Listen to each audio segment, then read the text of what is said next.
1951-52ની લોકસભાની પહેલી ચૂંટણીથી લઈ 2019ની લોકસભાની ચૂંટણી સુધી ભારતની સૌથી જૂની રાજકીય પાર્ટી કોંગ્રેસના રાજકીય ઉતાર ચઢાવ અને તેના સત્તાના શિખરથી લઈને વળતા પાણી સુધીની સફર એ બેહદ રોચક છે.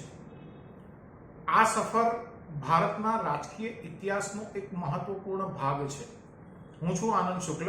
રિયલ વોઇસ ઓફ ઇન્ડિયામાં આપનું સ્વાગત છે.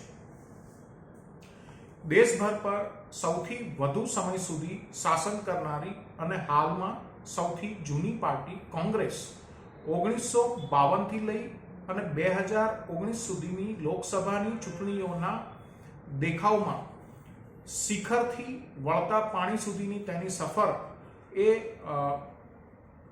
કોંગ્રેસના નેતાઓની ભૂલ, વિપક્ષની મજબૂતાઈની એક કહાની છે. કોંગ્રેસ પાર્ટી 1952થી લઈ 1971 સુધી ખૂબ જ આસાનીથી ભારતની કેન્દ્રની અંદર સરકાર બનાવવા માટે કામયાબ રહી. 1951-52ની અંદર જે પહેલી ચૂંટણી યોજાઈ હતી એ પહેલી ચૂંટણીની અંદર પંડિત જવાહરલાલ નહેરુની અપ્રતિમ લોકપ્રિયતા એ કોંગ્રેસને ઘણી મોટી જીત અપાવી હતી. 1952માં કોંગ્રેસને 364 બેઠકો અને 45% વોટ પ્રાપ્ત થયા હતા. ત્યારબાદ યોજાયેલી 1957ની ચૂંટણીની અંદર ફરી એકવાર જવાહરલાલ નહેરુની લોકપ્રિયતાએ કોંગ્રેસને 371 બેઠકો 47.8% વોટ અપાવ્યા હતા. 1962ની અંદર જે ચૂંટણી યોજાઈ હતી એ ચૂંટણીની અંદર કોંગ્રેસના વોટ અને સીટ બંને ઘટ્યા હતા, પણ એ નજીવા પ્રમાણમાં ઘટ્યા હતા. આનું એકમાત્ર કારણ ચીન સાથેનું યુદ્ધ અને ચીન સાથે નહેરુ સરકારનું ઢીલું વલણ એ વખતે માનવામાં આવતું હતું. 1962માં કોંગ્રેસને 362 બેઠકો અને 44.7% વોટ પ્રાપ્ત થયા હતા. જવાહરલાલ નહેરુના અસમયે મૃત્યુ અને ત્યારબાદ લાલ બહાદુર શાસ્ત્રી એ વડાપ્રધાન બન્યા હતા. લાલ બહાદુર શાસ્ત્રીના વડાપ્રધાન બન્યા બાદ 1965માં પાકિસ્તાન સાથે યુદ્ધ થયું હતું.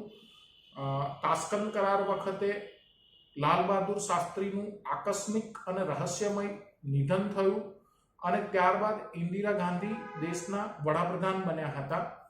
કોંગ્રેસની અંદર ઘણી મોટી ફાટફૂટો થઈ હતી. આવા સંજોગોની અંદર 1947માં લોકસભાની જે ચૂંટણી યોજાઈ એ ચૂંટણીની અંદર કોંગ્રેસને એ સમયગાળાની સૌથી ઓછી બેઠકો અને સૌથી ઓછા વોટ મળ્યા હતા. કોંગ્રેસને ત્યારે 283 બેઠકો અને 40.8% વોટ પ્રાપ્ત થયા હતા. જોકે ઇન્દિરા ગાંધી એ ગૂંગી ગુડિયાથી લોખંડી મહિલા સુધી પ્રસ્થાપિત કરવા માટે પોતાની જાતને રાજકીય રીતે બહુ જ મોટી જહેમત ઉઠાવી હતી અને તેનું પરિણામ હતું 1971માં ભારતીય સેના અને સેનાના તત્કાલીન વડા ફિલ્ડ માર્શલ શેમ માણેકશાહના નેતૃત્વમાં ભારતીય સેનાએ પાકિસ્તાનના 2 ટુકડા કરી અને બાંગ્લાદેશ બનાવ્યો હતો.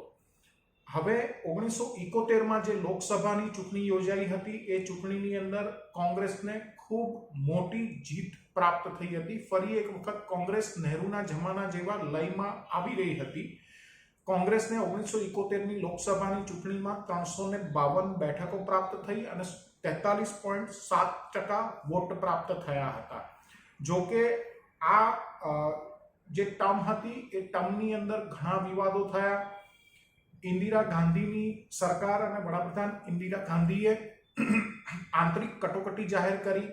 75 થી 77 સુધી આંતરિક કટોકટી રહી. ત્યારબાદ 1977ની અંદર જે જન આંદોલનો થયા એ જન આંદોલનો બાદ જનતા મોરચો, જનતા પાર્ટી એ રાજકીય પરિપ્રેક્ષ અને ની અંદર આવ્યા અને 1977ની અંદર વિપક્ષી ગઠબંધને ચૂંટણી લડી અને આ ચૂંટણીની અંદર કોંગ્રેસને સત્તામાંથી દૂર થવું પડ્યું. 154 બેઠકો કોંગ્રેસને મળી હતી 1977માં અને 34.5% વોટ પ્રાપ્ત થયા હતા.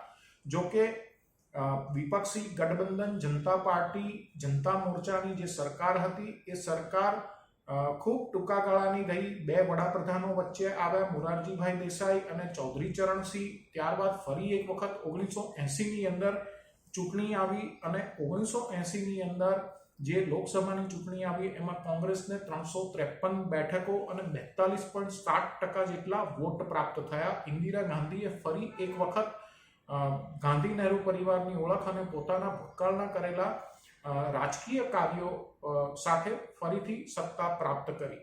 જોકે આ દરમિયાન ઓપરેશન બ્લુ સ્ટાર થયું હતું. ઓપરેશન બ્લુ સ્ટાર બાદ ઇન્દિરા ગાંધી એ જે ઉગ્રવાદીઓ હતા એ ઉગ્રવાદીઓના નિશાને હતા. ઇન્દિરા ગાંધીની 1984માં તેમના જ અંગરક્ષકોએ ગોળી મારી અને હત્યા કરી હતી. ત્યારબાદ રાજીવ ગાંધીને વડાપ્રધાન બનાવવામાં આવ્યા અને જે ચૂંટણી યોજાઈ હતી એ ચૂંટણીની અંદર કોંગ્રેસને દેશભરમાં સિમ્પથી વેવનો ફાયદો મળ્યો અને કોંગ્રેસનું સર્વશ્રેષ્ઠ પ્રદર્શન 1984ની લોકસભાની ચૂંટણીમાં રહ્યું હતું. ત્યારે કોંગ્રેસને 415 બેઠકો અને 48.1% વોટ પ્રાપ્ત થયા હતા. 1989ની અંદર જે લોકસભાની ચૂંટણી યોજાઈ હતી એ ચૂંટણીની અંદર રાજીવ ગાંધી અને તેમની સરકાર ખૂબ બધા વિવાદોની અંદર ઘેરાયેલી હતી. શાહબાનો કેસ હતો, બોફોર્સ કટ્ટીકાંડ હતો, આ સિવાય બીજા મુદ્દાઓ હતા. IPKFનું શ્રીલંકાનું મિશન હતું. આ બધા જ મુદ્દાઓ બાદ તેમની જ સરકારમાં સંરક્ષણ મંત્રી રહેલા VP સિંહે રાજીનામું આપ્યું અને રાજીવ ગાંધી કોંગ્રેસ સામે ખુલ્લો મોરચો કર્યો અને તેમણે જનતા દળ, જનતા મોરચા, વિપક્ષી ગઠબંધનો દ્વારા દેશભરની અંદર કોંગ્રેસને પડકારવાનું શરૂ કર્યું. તેમના અભિયાનના પરિણામે 1989ની અંદર 197 બેઠક કોંગ્રેસને મળી અને 39.5% વોટ મળ્યા. એટલે 415થી કોંગ્રેસ 1989માં 197 બેઠકો ઉપર આવી ગઈ. જોકે ત્યારબાદ VPCની સરકાર ભાજપના ટેકાનો પાછો ખેંચાયા બાદ સત્તામાંથી ગઈ. ચંદ્રશેખર આવ્યા, એ સરકાર પણ ગઈ. ફરી એક વખત ચૂંટણી આવી. ચૂંટણીની અંદર પ્રચાર થયો. શ્રી પેરામ્બદુર ખાતે રાજીવ ગાંધીની હત્યા થઈ અને ફરી એક વખત ત્યારબાદ થયેલા વોટિંગની અંદર કોંગ્રેસ તરફ સહાનુભૂતિનો મોજું એ ફરી વળ્યું હતું અને તેને કારણે કોંગ્રેસ ફરી એક વખત સિંગલ લાર્જેસ્ટ પાર્ટી બની. જો કે બહુમતીથી દૂર રહી. 244 બેઠકો અને 36.4% વોટ પ્રાપ્ત થયા. PV નરસિમ્હા રાવને ત્યારે વડાપ્રધાન બનાવવામાં આવ્યા. PV નરસિમ્હા રાવે ખૂબ જ કપરી રાજકીય પરિસ્થિતિ વચ્ચે, દેશની કપરી આર્થિક પરિસ્થિતિ વચ્ચે દેશ ચલાવવાનો પડકાર એ પોતાના હાથમાં લીધો અને PV નરસિમ્હા રાવની સરકાર એ લઘુમતી સરકાર હોવા છતાં પોતાની ટર્મ પૂરી કરી શકી.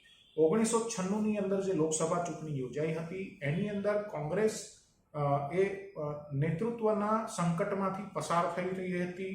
કોંગ્રેસને ત્યારે 140 બેઠકો અને 28.8% વોટ પ્રાપ્ત થયા હતા. કોંગ્રેસ સૌથી મોટી પાર્ટી બનવા છતાં સત્તાની દૂર રહેવાનું તેમણે પસંદ કર્યું. ભારતીય જનતા પાર્ટી ત્યારે સૌથી મોટી પાર્ટી બની હતી અને 13 દિવસની વાજપેયીની સરકાર તો આવી જ હતી, પણ એમના પછી જે સૌથી મોટી પાર્ટી હતી એ કોંગ્રેસ હતી અને એની પાસે 140 બેઠકો અને 28.8% વોટ હતા. દેવેગૌડા અને IK ગુજરાલની ગઠબંધન સરકારો એ સત્તામાં આવી. ટૂંકા ગાળામાં એ સરકારો ટેકો પાછો ખેંચાયા બાદ જતી રહી. 1998ની અંદર ફરી એક વખત લોકસભાની ચૂંટણી થઈ. એ ચૂંટણીની અંદર ભાજપના નેતૃત્વવાળું NDA એ સત્તામાં આવી. જોકે કોંગ્રેસને 141 બેઠકો અને 25.8% વોટ પ્રાપ્ત થયા હતા. જોકે એને સત્તામાંથી દૂર રહેવું પડ્યું હતું. આ સરકાર જે NDAની ત્યારે સત્તામાં આવી હતી એ 13 માસ ચાલી હતી. ફરી એક વખત લોકસભાની ચૂંટણી આવી. લોકસભાની ચૂંટણીની અંદર કોંગ્રેસને 114 બેઠકો પ્રાપ્ત થઈ અને 28.3% વોટ પ્રાપ્ત થયા. NDAની સરકારે ત્યારે ટર્મ પૂરી કરી. ફરી એક વખત 2004માં ટર્મ પૂરી થયા બાદ ચૂંટણી આવી. એ ચૂંટણીની અંદર કોંગ્રેસને 145 બેઠકો અને 26.5% વોટ પ્રાપ્ત થયા.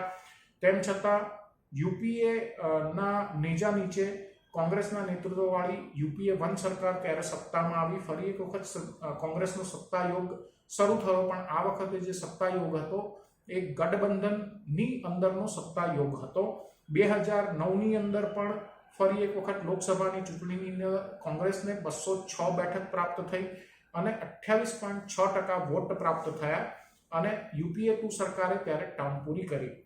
પરંતુ ત્યાર પછી ગુજરાતના તત્કાલીન મુખ્યમંત્રી નરેન્દ્ર મોદીને ભારતીય જનતા પાર્ટીએ પોતાના વડાપ્રધાન પદના ઉમેદવાર જાહેર કર્યા અને તેની સાથે જ વડાપ્રધાન પદના ઉમેદવાર તરીકે નરેન્દ્ર મોદીએ દેશભરમાં ઝંઝાવાતી ચૂંટણી પ્રચાર શરૂ કર્યો અને એની અંદર કોંગ્રેસ મુક્ત ભારતના મિશન પર તેઓ લાગી ગયા હતા. 2014ની જે લોકસભાની ચૂંટણી થઈ એમાં કોંગ્રેસને 44 બેઠકો અને 19.6% વોટ પ્રાપ્ત થયા હતા. કોંગ્રેસનું આ સૌથી ખરાબ પ્રદર્શન લોકશાહીના અત્યાર સુધીના આઝાદ ભારતના ઇતિહાસમાં એ 2014નું રહ્યું.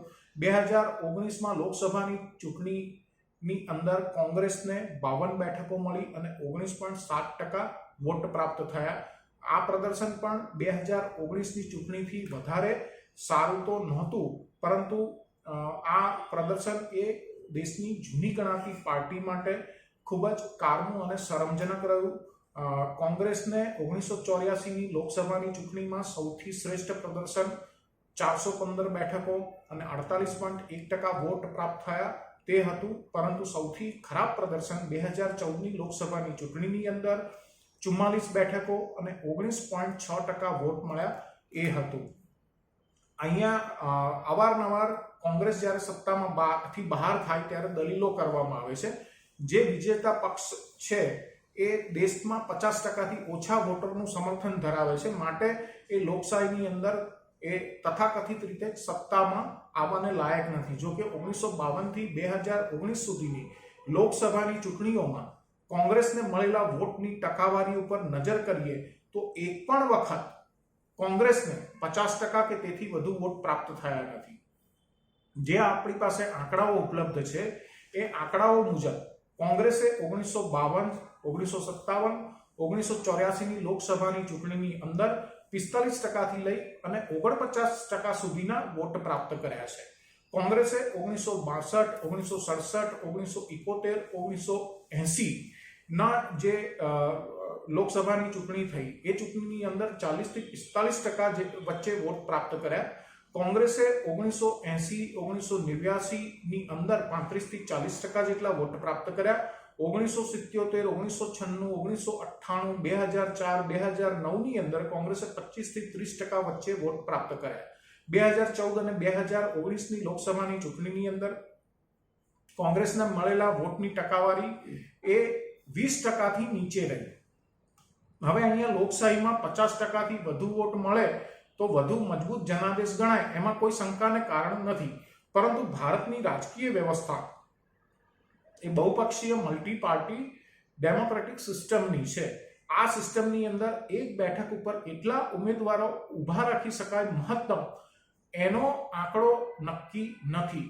આવા સંજોગોમાં વોટ ડિવિઝન થાય અને તેને કારણે 50%થી વધુ વોટ મેળવવાની સંભાવના અત્યાર સુધી તો ભારતીય લોકશાહીના ઇતિહાસમાં કોઈ એક પાર્ટીને પ્રાપ્ત થઈ હોય એવું દેખાતું નથી. જ્યારે કોંગ્રેસ સિવાયના પક્ષ લોકસભાની ચૂંટણી જીતી અને સત્તામાં આવે ત્યારે 50%થી ઓછા વોટ મળ્યાનો તર્ક આપનારાઓ એ આંકડા ઉપર નજર કરી લેવી જોઈએ. ભારતીય લોકશાહીની આ ખૂબી છે કે બહુપક્ષીય વ્યવસ્થા હોવાને કારણે તમામ પ્રકારના અભિપ્રાયોને વાચા આપી શકે છે આપણી લોકશાહી. તેમાંથી બહુમતી ધરાવતા પક્ષ કે ગઠબંધન એ સત્તામાં આવે છે, પણ સૌથી વધારે બહુમતી ધરાવતો પક્ષ કે ગઠબંધન એ સત્તા સંભાળે છે. એ આપણી જે સિસ્ટમ છે મલ્ટી પાર્ટી એની ખૂબસૂરતી છે.